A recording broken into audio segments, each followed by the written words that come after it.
Hi there, and welcome to Chapter 1, Lesson 3, How to Define the Type of Property that you're looking for. We're going to cover some specific property descriptions, the need to define what renovation means to you, the outside space, and different ways to define the size of the building. So this is a filter that you see on most websites, new and old. The one thing that might confuse you here is the word that looks like ancient doesn't actually mean ancient. So it doesn't mean just character properties, if that's what you're looking for. It's anything that's more than 5 years old. So there'll be lots of new looking listings there, as well as the old character properties. So how do you find those old character properties if that's what you're looking for? Well, some of the websites out there, as part of their search options, they'll have names of different styles of property. That can be helpful. But how do you know what those styles necessarily are? Well, if you look further down the course, outside of the video on this lesson, we've given you some specific types of property and what they mean. And it might be worth playing around in some of the websites and seeing if any of these match the sort of thing that you're looking for.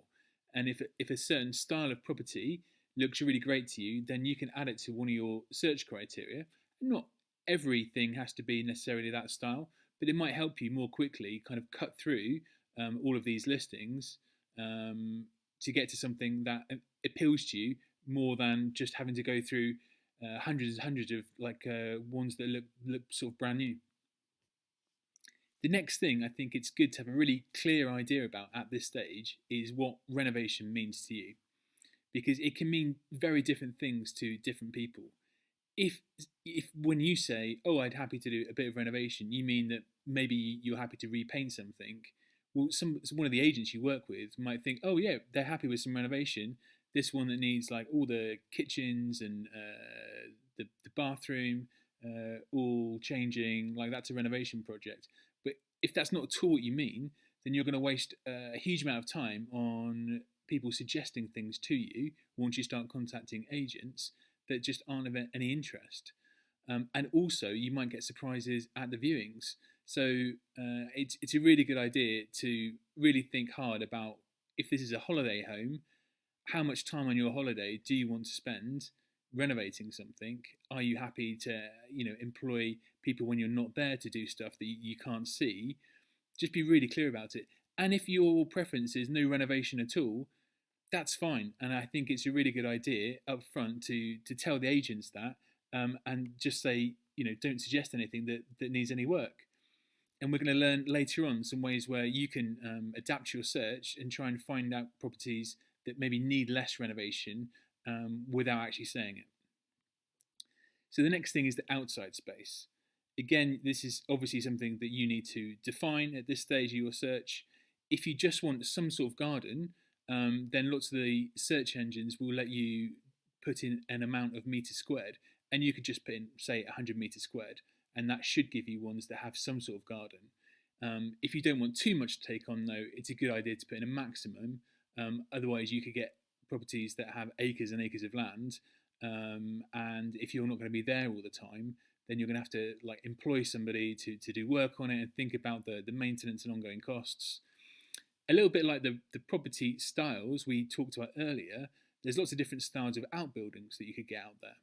And you can do the same thing as with the property styles. So again, below in the course material, we've included some specific terms and what they mean for different styles of outdoor buildings.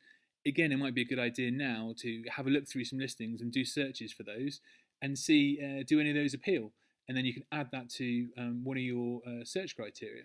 Specific terms like this can really help narrow things down for you. So now I'm going to go on to defining the size of the building.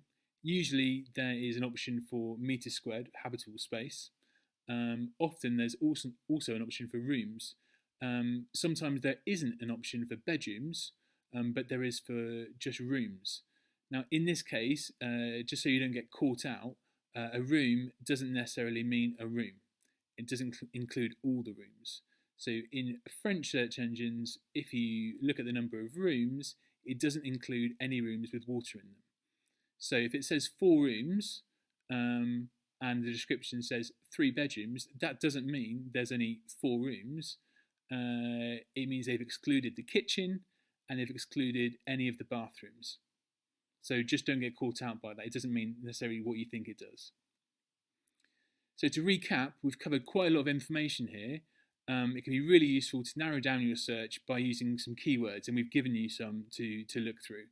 And also we learned it's helpful to find what renovation means so you don't waste time further on.